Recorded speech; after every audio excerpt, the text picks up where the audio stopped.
This interview is a part of the Oklahoma Historical Society's Oral History Program Living Legends collection. There is no original date given for this interview. The interview is conducted by Mrs. Mary B. Roberts. The interviewee is Mrs. Mary Bozarch, that's Bozarth, Christian of Norman, Oklahoma. This interview is being re-recorded on October the 17th, 1985 for inclusion in the permanent collections of the Oral History Program by Judith Michener.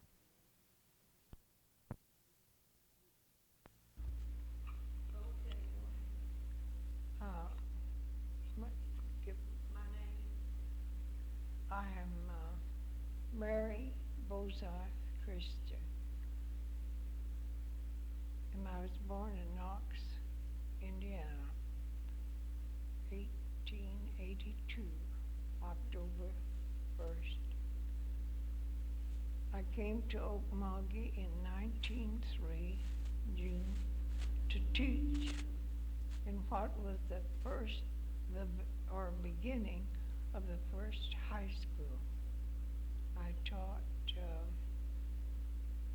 English, algebra, Latin,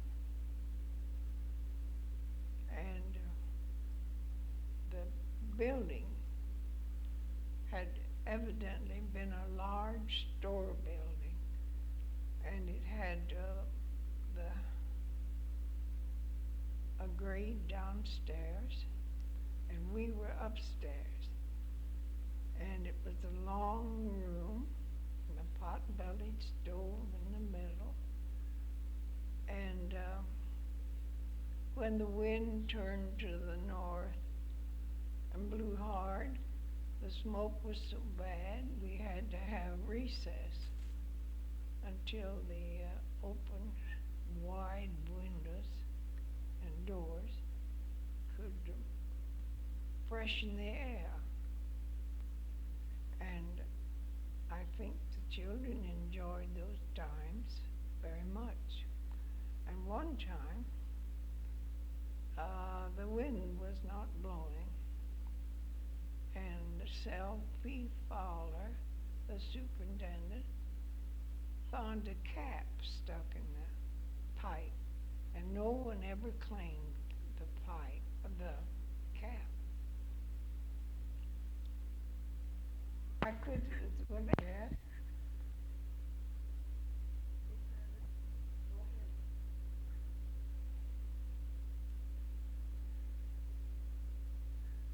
the beginning of World War II, I was listening to the radio, and I heard the state superintendents of schools begging anyone that had been in the schoolroom a year or even 4 hours to come back, or 800 schools in Oklahoma would be closed. I went on the advice of my superintendent of schools. I went to Tahlequah and had my old-time teaching revised. And then I was substitute in Okmulgee schools until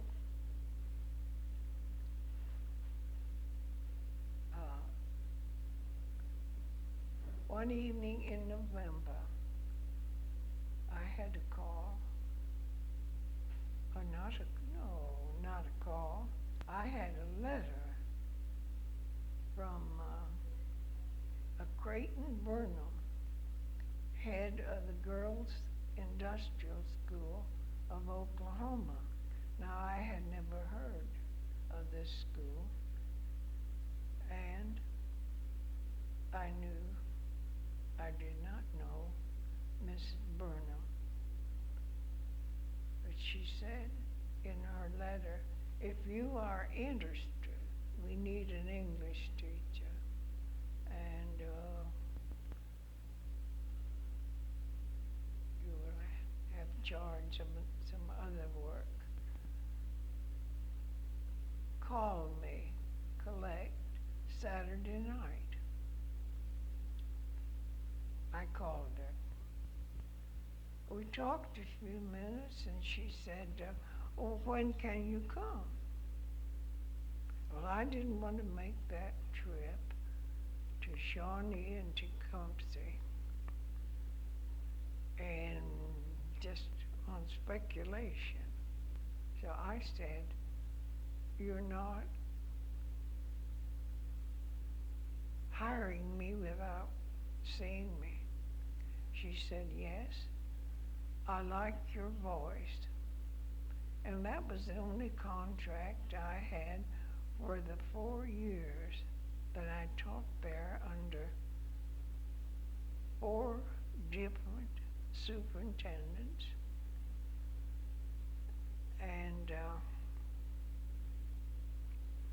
I would have continued teaching, but I had, at the end of the 4th year, it's the week before the public school system, and we were an accredited school, ended. I had a massive coronary thrombosis, and I stayed in the hospital in Shawnee for 2 or 3 months before I was able to leave. But during that time, the day that I arrived in Tecumseh, there were no taxis, no taxis. And I was walking down, it was a gloomy November afternoon. I was walking down the highway. It's 1 mile. The school is 1 mile from Tecumseh, with a night matron. We had come over on a little shuttle, that ran between Shawnee and Tecumseh. And I heard her say to the motorman, could you take me out to the school tonight?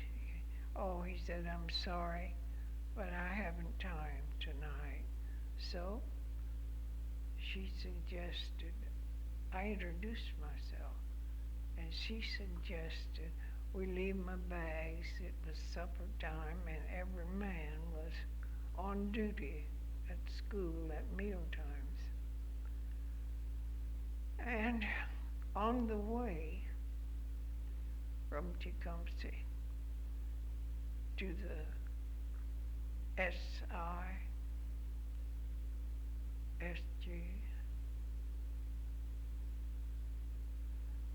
we met the supervisor of the laundry. She didn't even wait to be introduced to me. She said, all hell's broken out. Mabel Bassett is here to see about 2 girls that she thinks were punished too severely. I couldn't move. I stood there. I never was so frightened in all my life. I couldn't go back to Okmulgee because I had sublet my home for a year, furnished. And I felt as if I was on a bridge and the boards had tumbled in behind me and there wasn't other way to go except on. The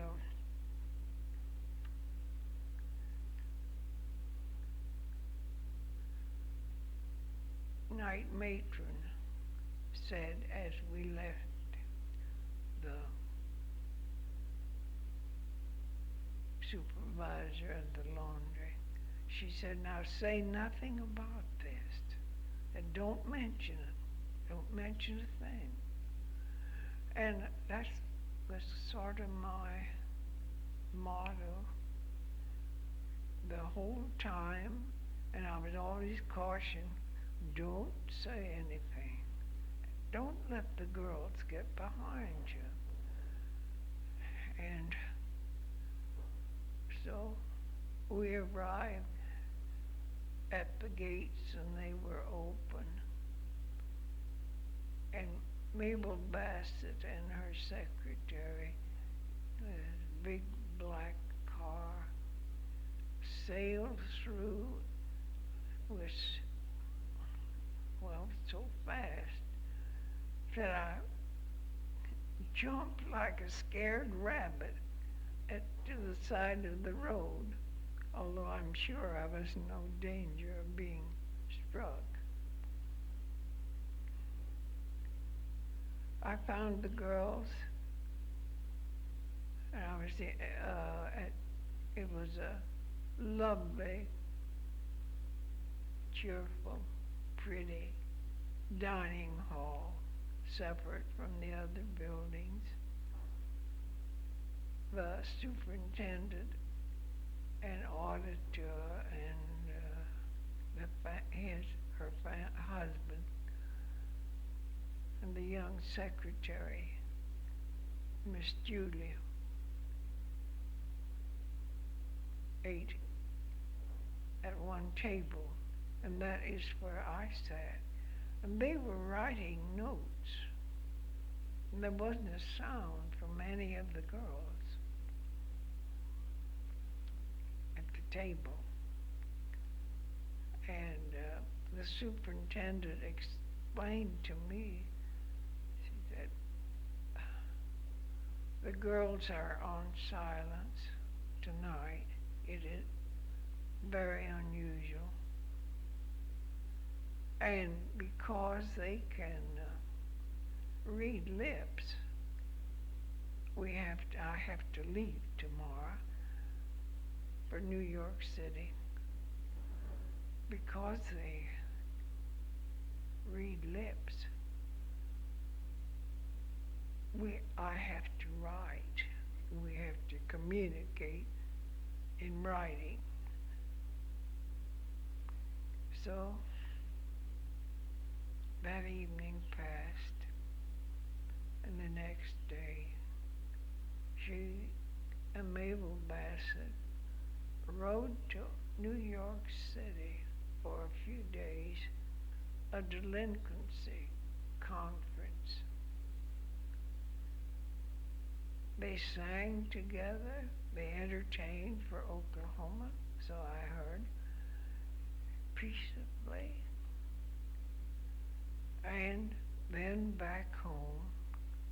And the next day, here was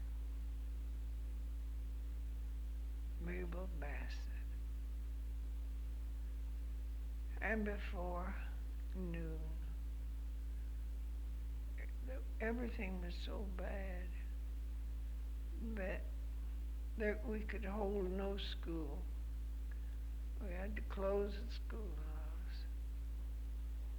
And teachers had to help matrons.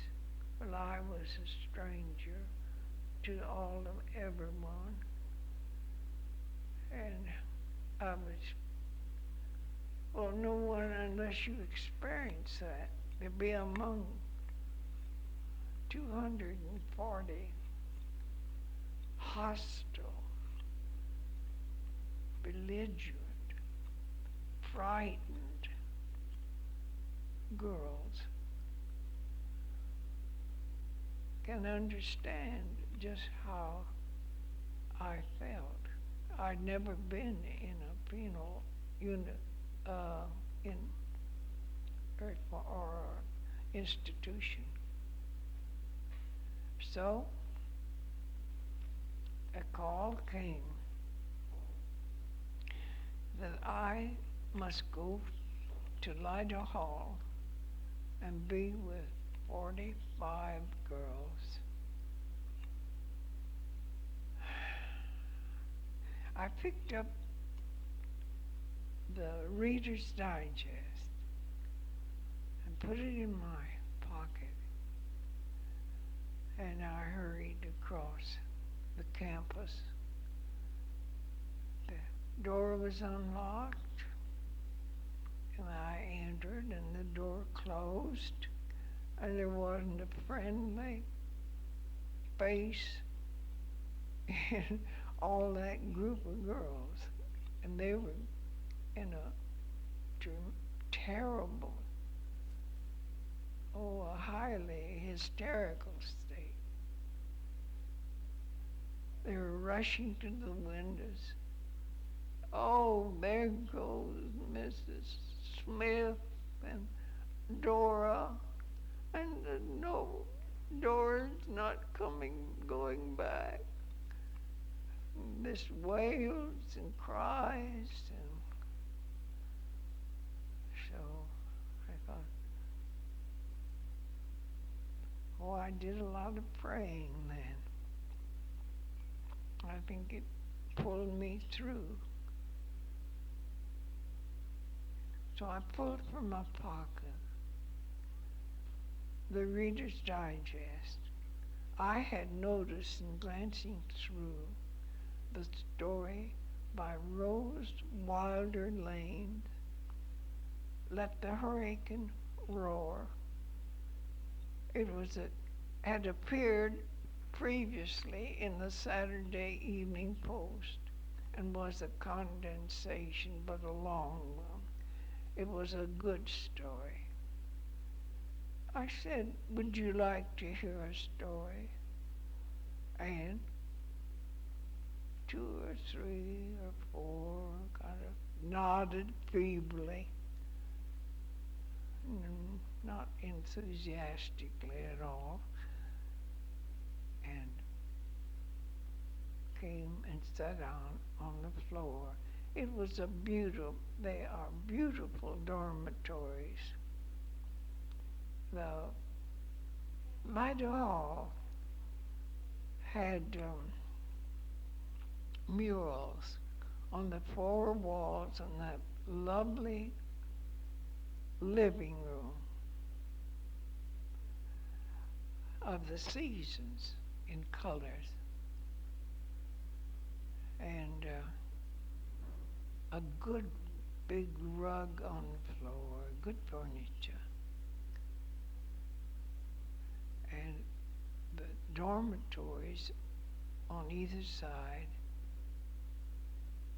the girls kept coming gradually, one by one, and sitting down on the floor in front of me.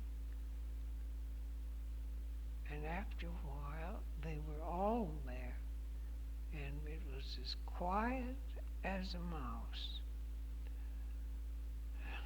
Well, I read and read and read, and finally finished the story. And then it was getting time for the night matron to over. My day was 12 hours long, but the girls had peanut butter sandwich and jelly sandwiches and milk. That was their favorite evening meal. And when I left, they were crowding around me, putting their arms around me and thanking me for being with them. Well, I went over to the dining room hall. It was separate, the kitchen and the dining hall, from the rest of the buildings. And I might tell you what a sweet room the dining hall was. It was sealed. It was not pretentious. It was sealed in light, and the color of the sides and the ceiling were shades of soft blue. And above the window, the upper half of the window was covered with a sash curtain of unbleached muslin that had happy little Dutch children in colors appliqued on the curtains. Then a blooming was above, just above the window, what windows were pots of tulips in riotous color, and the tablecloths were always immaculate, and the girls were always in their own individual dress, their hair combed nicely. They went to the beauty parlor once a week, and they kept their hands manicured. They had a bath every day, and they were pretty girls and sweet girls.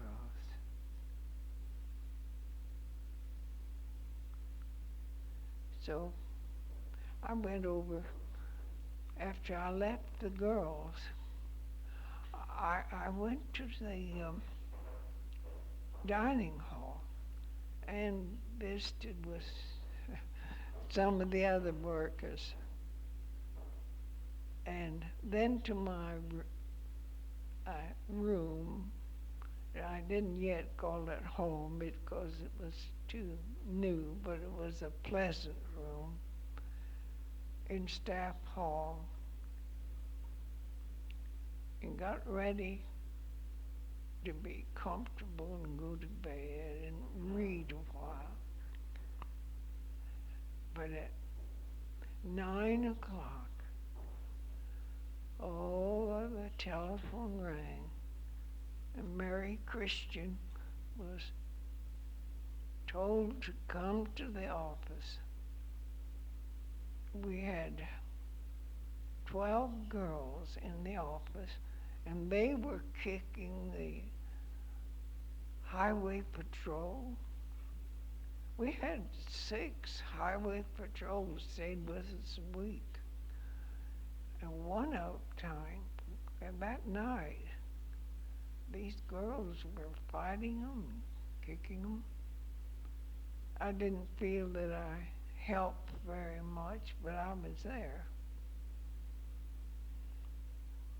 And they took them to Norma, to the mental hospital. Not that they were mentally off, but because there was no place to keep them. The little jail, the jails, the little meditation, the little white jail, and then the one in the hospital, in the basement. Oh, they were full and running over. And one highwayman stepped inside the jail,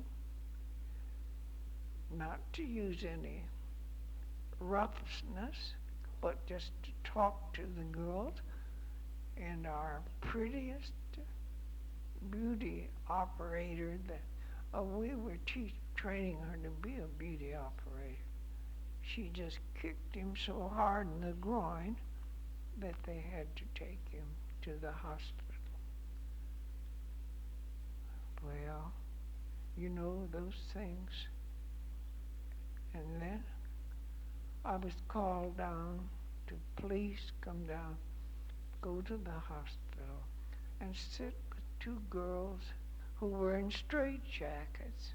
I had never heard of a straitjacket. And, oh, I felt so sorry for them. And yet, I knew they had to be restrained. So, I sat beside them, and all I could do would be to occasionally wipe their faces and their hands with cool water and talk to them about pleasant, happy things. That was what they needed right then.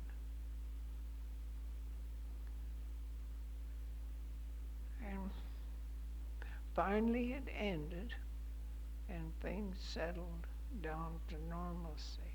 But it was one busy week. They said the riot was caused. They had two, I didn't know them, I didn't meet them, they had gone when I came. They had two day matrons whose religion forbade their salute to the flag. And that was one of our happiest moments of the day in the morning, outside if the weather was good, or inside if it were bad. And these two because of their belief, which I'm sure was sincere, caused so much trouble in their cottages that they had to be dismissed. And they had reported that the two girls had been too severely punished to Mrs. Bassett. I never knew that had happened 2 months before I came there, and I never knew the truth about it. But then we settled down to ordinary work. Okay. Now can they hear me? They're not shut it again. Got it going. All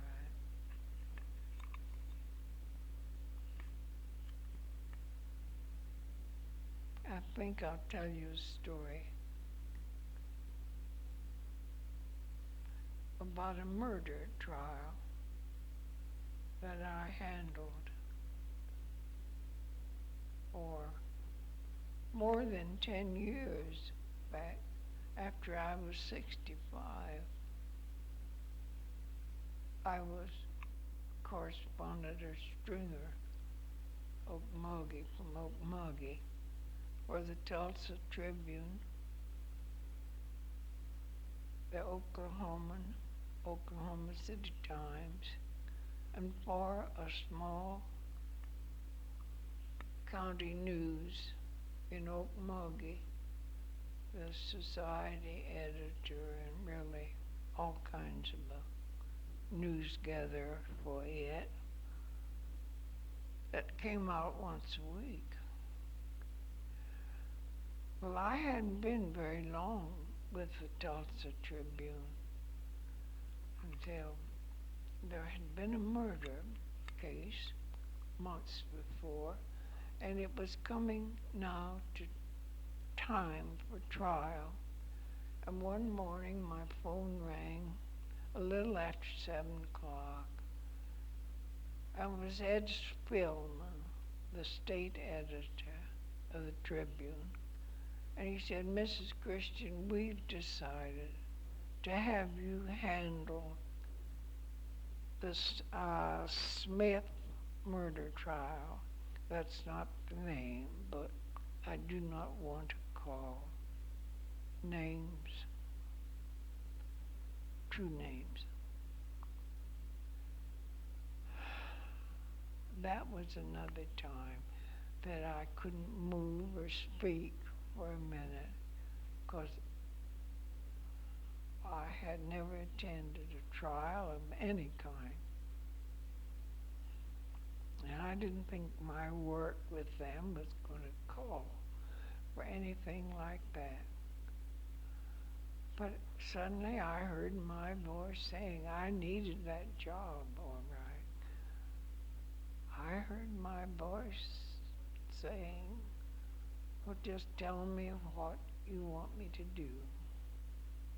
Well, I was to report on the trial at noon.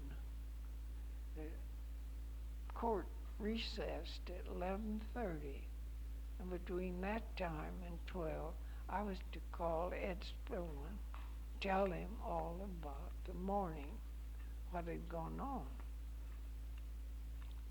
Well, I wasn't able physically to climb those 2 flights of stairs at the courthouse to the district court room.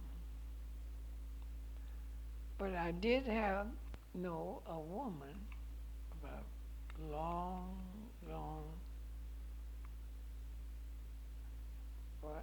I'd known her for a long time, who always went to every murder trial and every trial. So I went to the courthouse. I took a taxi. It was only less than 3 blocks, but I had to have a taxi at that time. And I got my grandson's lunch ready before I left. I had soup in the pan, milk and a sandwich in the icebox, so that it'd be ready when they came at noon. And then I went to the courthouse and to the county superintendent's office. I borrowed a chair and I brought it out, dragged it across the floor, the courthouse, and sat at the foot of the stairs for the morning, waiting till the end of the trial. And then, when my friend came down, I got from her all that she remembered. I called the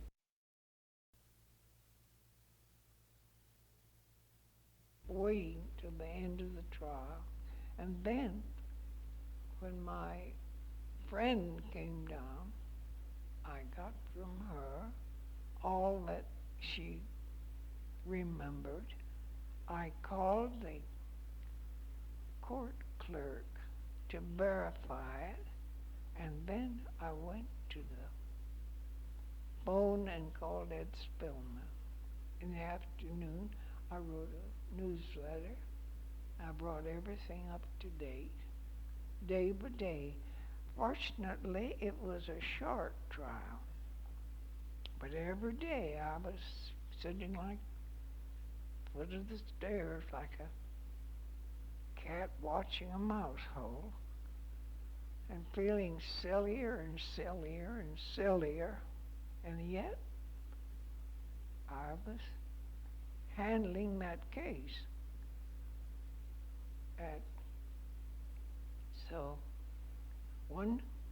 it was a short trial, and I called Ed Spillman at noon, and I said case goes to the jury this afternoon. And he said, well, Miss Christian, if you get anything before 2:30, no, you call me Collect. I always call him Collect, however. And so, in a few minutes after court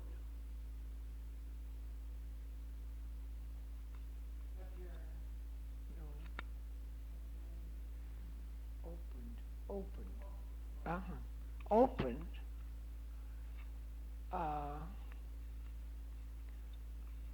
I called the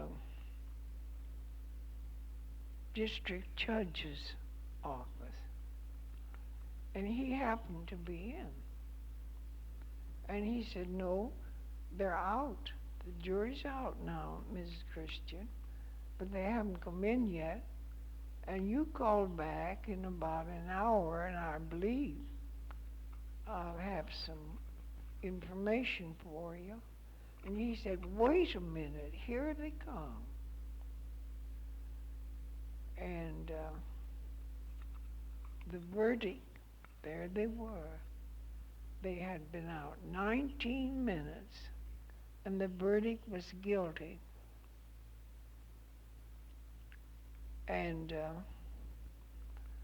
so I called in Ed Spellman, and the Tribune had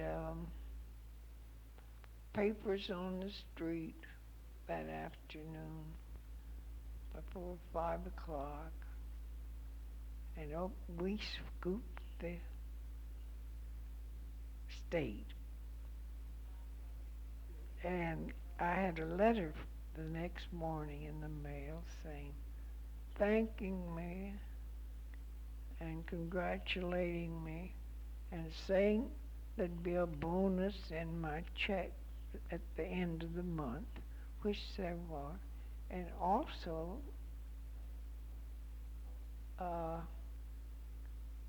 thanks and congratulations from the Harmon Phillips, the managing editor of the Tribune.